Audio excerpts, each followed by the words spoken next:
Hi guys, अस्सलाम वालेकुम and welcome back ए नए नए व्लॉग के साथ। तो आज का जो टॉपिक है आप लोगों ने टाइटल में पढ़ा होगा, जो मैंने आपको पिछली वीडियो में भी बताया था कि मैं विज़िट वीज़ा की इंफॉर्मेशन आपको देने वाला हूँ कि विज़िट वीज़ा आपको कैसे मिल सकता है, आपके क्या चांसेस हैं, आपका प्रोफाइल कैसा होना चाहिए, आपको किस कंट्री से अप्लाई करना चाहिए और आपको किस कंट्री से हाई चांसेस हैं, कौन सी एम्बेसी आपको चूज़ करनी है और आपके पास क्या क्या फाइनेंशियल फंड है होनी चाहिए, आपकी क्या इंटेंशन होनी चाहिए। So let's come to the main point. Portugal का जो मैंने आपको बताया था कि अगर आप वो लोग, पुर्तगाल एक ऐसी कंट्री है जो इजीली आपको विजिट वीज़ा पे स्टे दे देती है। आप यहाँ पे सेटल हो सकते हो, अगर आपको जैसे आपके पास लीगल या इवन इलीगल एंट्री भी होगी तो भी आपको ये लोग रेजिडेंस वीज़ा दे देते हैं। तो पुर्तगाल आने के लिए आपको ईयू की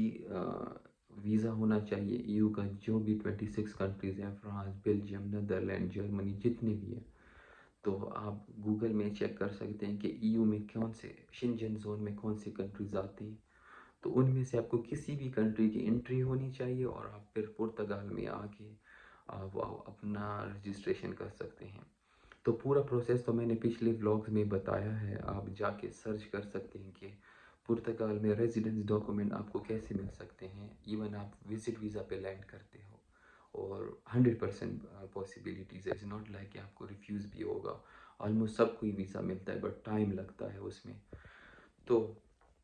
कम टू द मेन पॉइंट कि आपको ईयू में, आप यूरोप में कैसे आ सकते हैं, आप कैसे सेटल हो सकते हैं। तो पूरा इसके लिए पूरा पूरा प्रोसेस तो मैंने पिछले वीडियो में बताया, जाके मेरे पिछले वीडियोस देख सकते हैं। इसमें मैं आपको विज़िट वीज़ा के बारे में बताऊंगा कि आप एंट्री वीज़ा जो होता है, कि आप टूरिस्ट वीज़ा होता है या फैमिली विजिट वीज़ा होता है, वो आपको कैसे मिल सकता है, किस बुनियाद पे आपको मिल सकता है। और क्योंकि अगर आप थर्ड नेशन कंट्री जैसे पाकिस्तान, इंडिया, बांग्लादेश के नेशनल हो, और उनके लिए काफ़ी डिफ़िकल्ट होता है विज़िट वीज़ा हासिल करना, हर एक किसी के लिए पॉसिबल नहीं होता। इवन जिनकी स्ट्रॉन्ग फाइनेंशियल टाइज हैं या स्ट्रॉन्ग फाइनेंशियली वो लाइक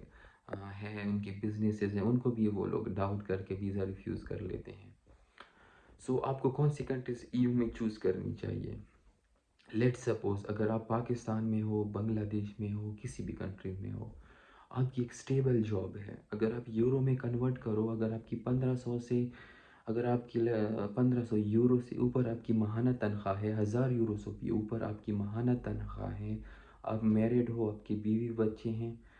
और आप के पास लाइक प्रॉपर 6 मंथ की बैंक स्टेटमेंट है जिसमें आपके पास बड़ी अमाउंट ना हो, कोई 10,000 यूरो भी होगी तो इनफ है। अगर आपके पास 10,000 यूरो की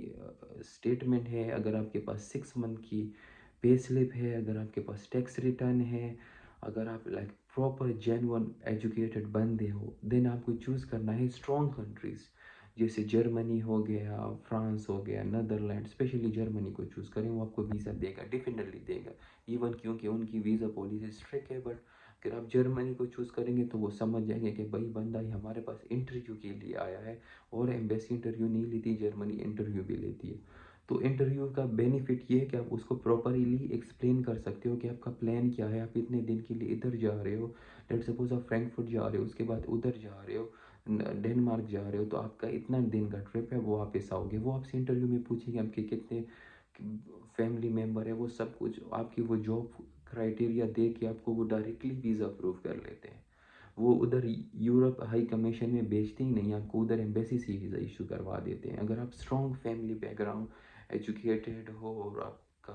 बट मोस्टली ऐसे लोगों को तो बहुत इजीली वीज़ा मिल जाता है। लेट सपोज अगर आप लो इनकम हो, अनस्किल वर्कर हो, तो अगर आप मिडल ईस्ट में बैठे हो, कतर में हो, दुबई में हो, सऊदी अरेबिया में हो, आपने क्या करना है, आपने सेविंग करनी है। मतलब कोई आपके पास कोई 20,000 25,000 दरम, लाइक 5-6 हज़ार यूरो की स्टेटमेंट होनी चाहिए, आपके पास लास्ट 6 मंथ की पे स्लिप होनी चाहिए, आपके पास पूरा ट्रैवल प्लान होना चाहिए, एग्जैक्ट ट्रैवल प्लान होना चाहिए कि आपने ये दिन इधर गुजारना है, इस होटल में आपने स्टे करना है, आपने इस कंट्री में, इस सिटी में, इस जगह पे जाना है, आपको इस चीज़ का इंटरेस्ट है, آپ کا پورا ایک کورنگ لیٹر ہونا چاہیے، اسی بیس پہ آپ کو ویزا ایشو ہوتا ہے۔ میں نے پچھلے بھی ویڈیوز میں بتایا تھا کہ اگر آپ کو ان چیزوں کی ایکسپرٹیز نہیں ہے، میرے پاس امیگریشن ایکسپرٹ ہیں، ہم کی ان کی لیٹرز میں ہیلپ کرا سکتے ہیں، آپ کی پوری فائل دیکھ کے بتا سکتے ہیں کہ آپ ایلیجبل ہو ویزا اپلیکیشن میں کہ نہیں، اور اس کی ایک ریزنیبل پرائس ہوگی۔ اگر آپ وہ پے کرنا ہے تو آپ مجھ سے انسٹاگرام پہ کانٹیکٹ کر سکتے ہیں، وہ ٹریول پلان اور پوری انفارمیشن آپ کی ایجوکیشن، آپ کے ہر ایک چیز کے مطابق آپ کی بنا دیں گے، اینڈ دین آپ کے ویزا چانسز بہت ہائی ہو جاتے ہیں، لائک 90% پلس ہو جاتے ہیں۔ 100% اگر آپ کو کوئی بھی بولتے ہیں وہ جھوٹ، 100% ویزا کوئی گارنٹی نہیں دیتا، اگر دیتے ہیں تو وہ اپنی طرف سے بولتے ہیں، کیونکہ 100% ویزا کوئی نہیں ہوتا، یہ ڈن بیس پہ میں دیکھ رہا ہوں تو یہ سب فیک ہے۔ اچھا، تو اس سے آپ کی فائل اسٹرانگ ہو سکتی ہے، آپ کے ہائی چانسز ہو سکتے ہیں۔ اگر آپ پاکستان سے ہو، پاکستان سے بھی آپ کے پاس یہ، اگر آپ میرڈ ہو، آپ کی فیملی ہے، اگر آپ لو انکم بھی ہو، اگر آپ کے پاس پارٹ ٹائم بزنس شو کرواؤ، آپ اپنی سیلری سلپ دکھا سکو، اگر آپ کچھ وہ آگے پیچھے آپ انٹرویو کے لیے پریپیئر ہو، اگر آپ انٹرویو کے لیے علادہ بھی اگر آپ اپلائی کرنا چاہتے ہو تو آپ کے پاس best option now it Spain کا ہے۔ اگر آپ اسپین ٹورسٹ ویزا اپلائی کرتے ہو تو اسپین ایزیلی ویزا دے دیتا ہے۔ سب سے جو مشکل ویزا ریجیکشن ہائی ریشیو ہے وہ اٹلی کا ہے، سو آپ کوشش کریں کہ اٹلی میں وزٹ ویزا اپلائی نہ کریں۔ سیکنڈ نمبر پہ ہائیسٹ جو ریفیوزل ہے وہ نیدرلینڈس کا ہے، تو کوشش کریں آپ نے اسکینڈینیوین کنٹریز اور نیدرلینڈ اور ان ملکوں سے دور رہنا ہے، ابھی ادھر اپلائی نہیں کرنا آپ نے۔ نیدرلینڈ ہو گیا، اور کیا نام ہے، یہ جو ناروے، سویڈن، ڈینمارک، یہ سارے اسکینڈینیوین ملک کی امیگریشن پالیسی بہت ہارڈ ہے، آپ نے ادھر اپلائی نہیں کرنا۔ آپ نے اسپین ہو گیا، آپ نے چیک ریپبلک ہو گیا، آپ نے جو چھوٹے موٹے کنٹریز ہیں ادھر اپلائی کرنے، اگر آپ کی اسٹرانگ فائنینشیل نہیں ہے۔ اگر آپ میرڈ ہیں، آپ کے کڈز ہیں، آپ وہ پاکستان میں ہیں، آپ جاؤ گے تو آپ کی ویزا اور ریشیو بہت ہائی ہے، بٹ آپ کے پاس پراپر ٹریول پلان ہونا چاہیے، آپ کے پاس پورے ایکسپرٹ ٹیم، اگر آپ کے پاس خود کر سکتے ہو تو ویل اینڈ گڈ، بنا دو، آپ اپنی پوری ٹریول پلان بنا دو، ایکسپیرینس بنا دو۔ اگر آپ بالکل لو انکم ہو، اگر آپ دبئی میں ہو تو اس کے لیے آپ نے ایک کیا کرنا ہے، ہر ایک 2-3 سال آپ لگاؤ، ایک سال ایک کنٹری جاؤ ویکیشن پہ، جو آپ کی پیڈ ویکیشن ہوتی ہے اس میں جاؤ، دوسری کنٹری سنگاپور جاؤ، تھرڈ جاؤ، پھر اس کے بعد آپ EU میں اپلائی کرو، آپ کے 95% آپ کے چانسز ہو جاتے ہیں کہ آپ ان کو دکھاؤ کہ انٹینشلی آپ ٹریولر ہو، آپ کو اپنی ویکیشن دوسری کنٹری میں اسپینڈ کرنا اچھے لگتے ہیں، تو then you have really high chances. Video کافی لمبی ہو رہی ہے تو امید کرتا ہوں آپ اینڈ تک میرا دیکھیں گے، اور پوری ویڈیو سے آپ انفارمیشن لے کے آپ کی لائف بن سکتی ہے، آپ کو انٹری مل سکتی ہے، آپ سیٹل ہو سکتے ہو۔ پرتگال میں اتنی اپرچونیٹیز نہیں ہے، بٹ ریزیڈنس کے بعد اگر آپ کے پاس ایک مرتبہ پاسپورٹ آ جاتے تو آپ کے پاس پوری ایکسیس ہو جاتی ہے۔